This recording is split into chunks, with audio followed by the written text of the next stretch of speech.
Ang marunong na tao, alam niya ang tama sa mali. Pero ang matalinong tao, alam niyang pahalagahan ang mabuti at iniiwasan niya ang mali. Mahalaga po ang ating tinitignan.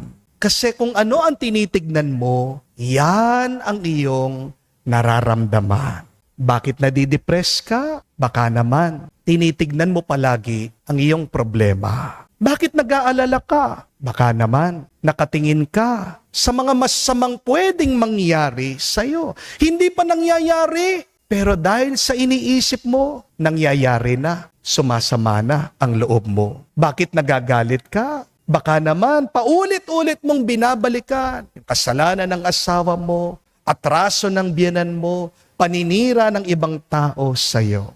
Bakit nawawalan ka ng pag-asa? Baka naman nakatingin ka sa mga plano mong